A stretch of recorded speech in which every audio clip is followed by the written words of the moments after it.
parle. Chaque jour, Charles et Carole vous présentent la leçon de l'école du sabbat.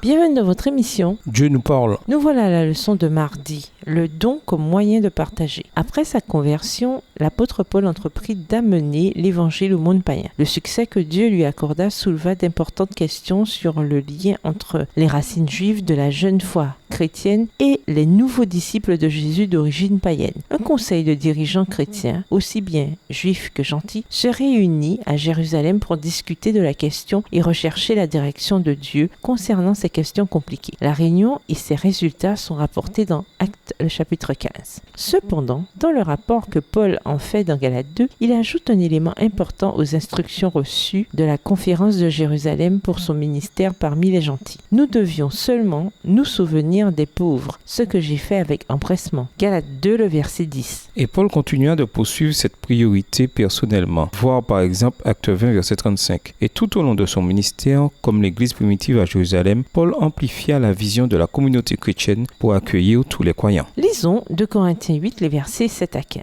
De quelle manière Paul associe-t-il l'évangile et le fait de donner généreusement? 2 Corinthiens 8, verset 7 à 15. De même que vous excellez en toutes choses, en foi, en parole, en connaissance, en zèle, à tous égards, et dans votre amour pour nous, faites en sorte d'exceller aussi dans cette œuvre de bienfaisance. Je ne dis pas cela pour donner un ordre, mais pour éprouver par le zèle des autres la sincérité de votre charité, car vous connaissez la grâce de notre Seigneur Jésus-Christ, qui pour vous s'est fait pauvre, de riche qu'il était, afin que par sa pauvreté vous fussiez enrichis. C'est un avis que je donne là-dessus, car cela vous convient à vous qui non seulement avez commencé à agir, mais qui en avez eu la volonté dès l'année dernière. Achevez donc maintenant d'agir, afin que l'accomplissement selon vos moyens réponde à l'empressement que vous avez mis à vouloir. La bonne volonté, quand elle existe, est agréable en raison de ce qu'elle peut avoir à sa disposition et non de ce qu'elle n'a pas. Car il s'agit non de vous exposer à la détresse pour soulager les autres, mais de suivre une règle d'égalité. Dans la circonstance présente,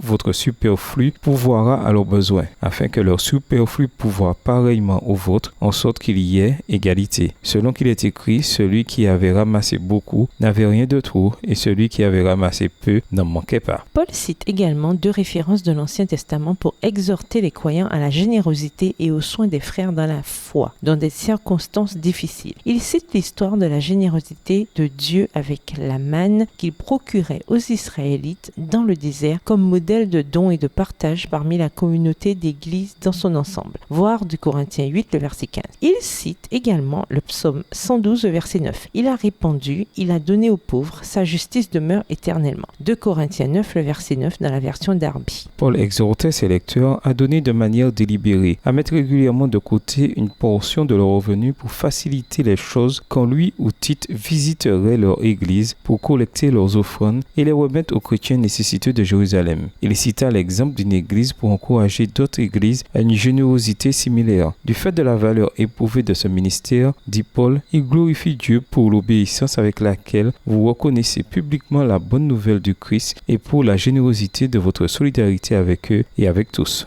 2 Corinthiens 9, verset 13. Comment pouvons-nous prioriser nos dons quand il nous est impossible de donner à chaque cause ou besoin qui nous est présenté? Et nous vous laissons cette question de réflexion. Quelles sont certaines des activités dans lesquelles nous pouvons nous engager pour promouvoir la justice sociale? Au revoir. Et à demain si Dieu veut.